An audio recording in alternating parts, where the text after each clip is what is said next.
Hello everyone, mapayapang Lunes sa inyong lahat. Kumusta po kayo? First day na naman ngayon ng linggo at sana lahat tayo ay maayos nating mairaos ang araw na ito. Sa video na ito, kwentong showbiz na muna tayo. I'm sure kilala ninyo si Bea Alonzo. Isa sa mga sinasabi nila na may pinakamagandang mukha sa ating pinilakang tabing. A few months ago kasi nagsampa ng cyber libel cases itong si Bea Alonzo, kina OG Diaz, Christy Fermin at sa isang hindi pinangalanan pero sinasabing isang tao na malapit kay Miss Bea Alonzo. Nag-ugat ang reklamo ni Bea laban sa mga taong ito dahil sinasabi niya na nagpapakalat daw ang mga ito ng mga malisyosong information tungkol sa kanya. Kumbaga mga information ng mga walang basehan at mga kasinungalingan. Maliban kina OG Diaz at Christy Fermin, damay din sa reklamo ni Bea ang mga co-hosts ni na OG Diaz at Christy Fermin sa kanilang mga programa. Pero si OG Diaz nagsampa rin siya ng reklamo laban kay Bea Alonzo at ang mga reklamong ito ay perjury at damages dahil naniniwala si OG Diaz na yung mga sinumpaang salaysay ni Bea Alonzo laban sa kanya ay walang katotohanan at itinuturing din niya na paninirang puri itong mga nakasaad sa salaysay ni Bea Alonzo.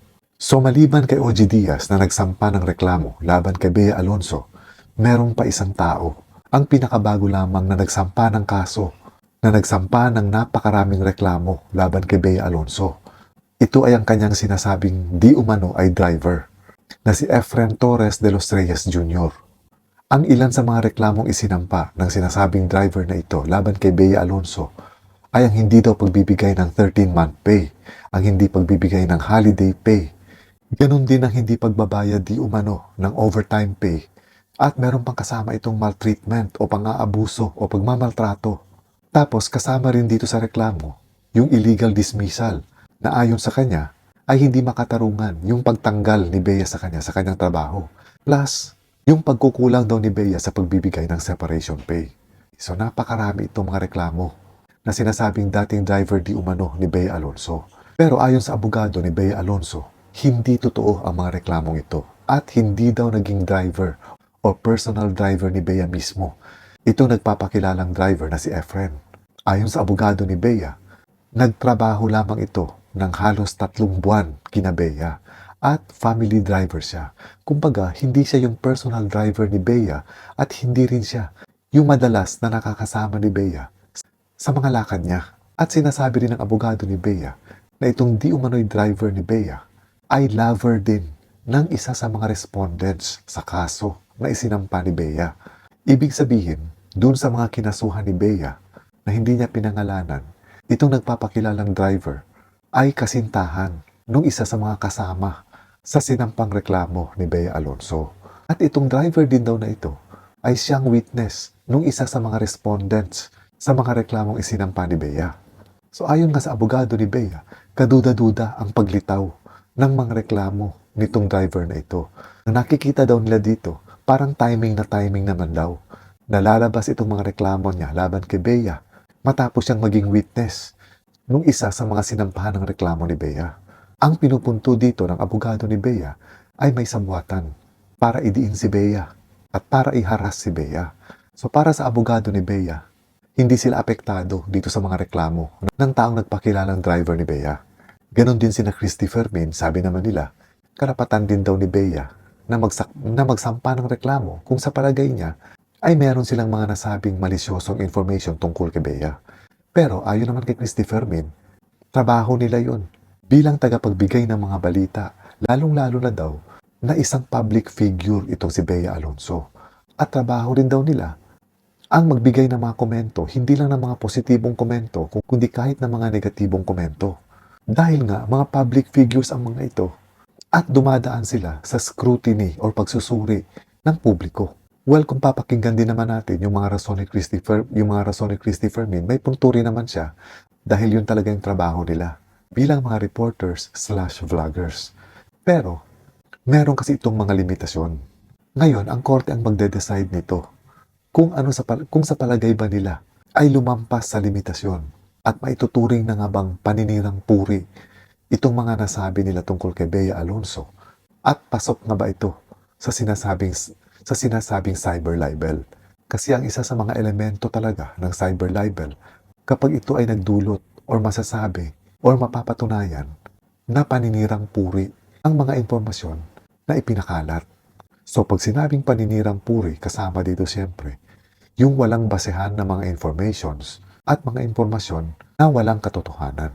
So actually, it's for the court to decide based dun sa mga ebidensyang ipepresent ng bawat kampo kapag ka nagsimula na yung paglilitis tungkol dito sa reklamong cyber libel.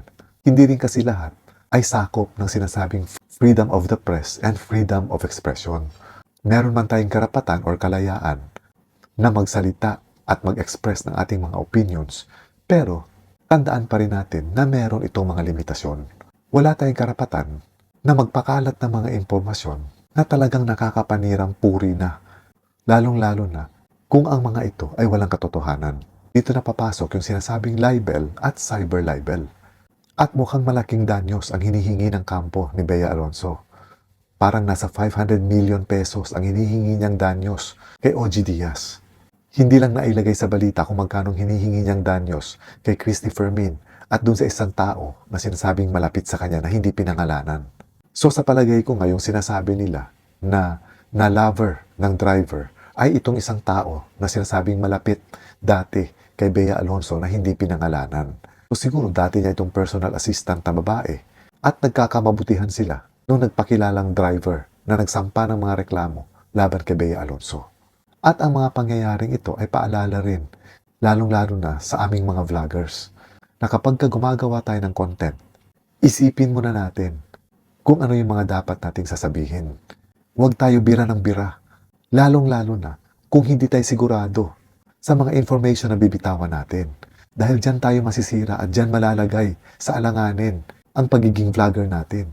Kung kaya nating iwasan na makapanira, na makapagbitaw ng mga mapanirang salita laban sa isang tao, iwasan na natin dahil hindi basta-basta kapag tayo ay nasampahan ng kaso.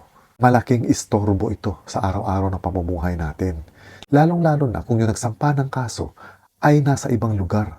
Kasi every time may hearing, babiyahe ka para lang makasipot sa mga trials. So grabing abala ang mangyayari sa atin kung tayo ay masasangkot sa anumang kaso, particularly sa reklamong cyber libel.